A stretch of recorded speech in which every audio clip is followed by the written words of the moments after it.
Into a measuring cup, add 2 tablespoons of white vinegar and enough milk to make 2 cups. Give this a stir and let it sit for about 15 minutes. In the meantime, into a large bowl, add 2 cups of all-purpose flour, a 1/4 cup of sugar, 1 tablespoon of baking powder, and 1 teaspoon of baking soda, and give this a whisk. In another bowl, add 2 eggs and about 2 teaspoons of vanilla extract and give this a whisk. And now slowly add your buttermilk. Oops, no worries, we're gonna just wipe that clean. And 4 tablespoons of melted butter and give this a whisk. Make a well in the middle of the flour mixture and then you're going to slowly add the wet ingredients. Give this a couple of folds. Don't worry if there is a couple of lumps. Let that mixture sit for about 10 minutes. In the meantime, I'm just going to cut my fruits. Here I'm just cutting a heart into some strawberries using a heart-shaped cookie cutter, and then I'm going to cut it in half to make 2 hearts. And I'm going to use the leftover strawberries for our smoothies later. And I'm also going to cut a couple of melons. I realized that this is super easy to do, but I thought I would show you how I'm cutting it because everyone has a different way of cutting things.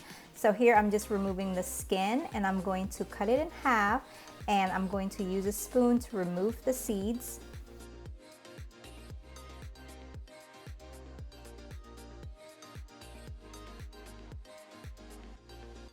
And now I'm going to cut it in half and then another half and then slicing it thinly. I ended up only using about a 1/4 of the melon. And I'm going to do the same thing with the cantaloupe.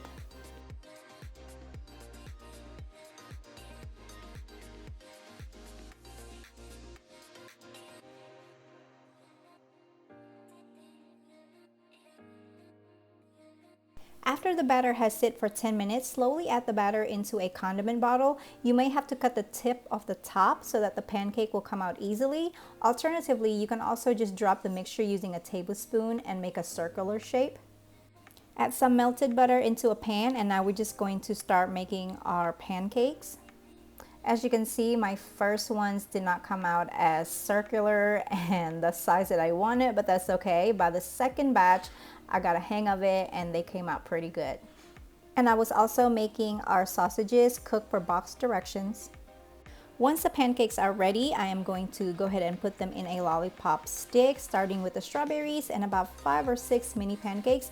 I love using lollipop sticks because they're not sharp and they're great for younger kids. And here's the rest of our breakfast.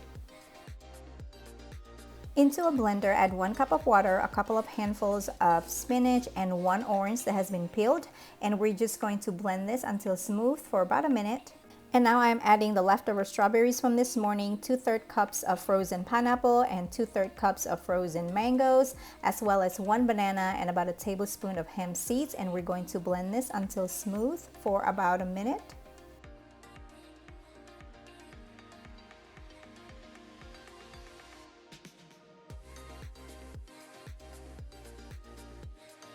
And here's their smoothies for today. Bake your sweet potatoes at 400 degrees for about an hour. Mine was done earlier in the day, so they are pretty cool to touch. Next, you're going to mash it with a fork and then add 1 can of black beans that has been rinsed and drained. And now add your seasonings. Here I'm using onion powder, garlic powder, cumin, chili powder, smoked paprika, salt and pepper, as well as a 1/2 cup of Mexican blended cheese. And now you're going to want to mix this together. Here I am using a large flour tortilla, and I'm going to add the sweet potato mixture into half of the flour and then add some more cheese on top and then fold it over. There should be enough sweet potato mixture to make 3 to 4 quesadillas.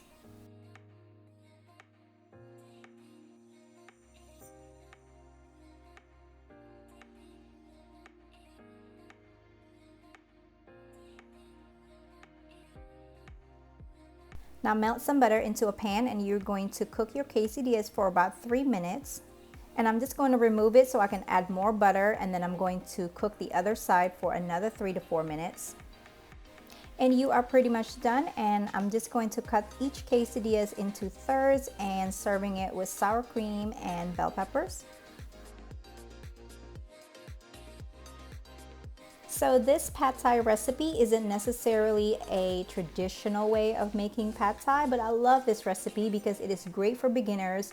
The ingredients are easy to find, and you can also substitute the tamarind paste with something else. I'm going to link the original recipe in the description box. And by the way, this is what tamarind paste looks like. So after you make your sauce, I'm just going to add a couple of tablespoons of that into the shrimp and let that marinate for a few minutes. And in the meantime, I'm going to go ahead and cook my pad thai noodles, and that's the brand that I'm using. This doesn't take long at all, about 3 to 4 minutes, and you're going to want to remove this and rinse with cold water. Now add some oil into your pan and cook the shrimp for about 3 to 4 minutes. These were pretty small, so they didn't take long to cook. Then I'm going to go ahead and add some sliced onion and garlic and cook that for about a minute. And now you're going to move the shrimp and onion to the side and add 2 eggs. After about a minute, go ahead and mix it all up. Next, add your noodles, bean sprouts, and the sauce, and you just want to make sure that the noodles is coated with the sauce. Add some green onion, give it a taste. This was a pretty easy pad thai to make.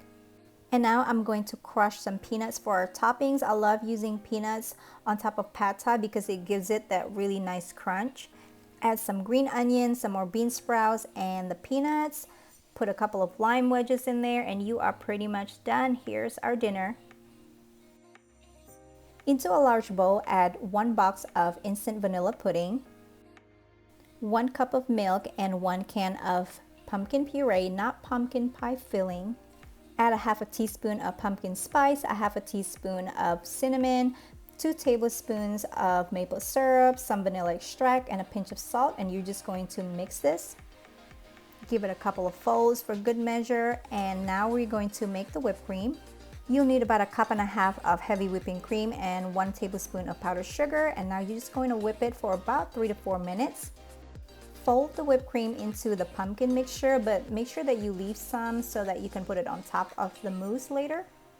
And now I'm just adding it into their bowls, and I'm going to top it with the leftover whipped cream and a sprinkle of cinnamon. And so there you have it, guys, pumpkin mousse. This was so delicious, but if you don't like pumpkin, you can use sweet potatoes. I hope you guys have enjoyed this video. I will see you next time. Bye.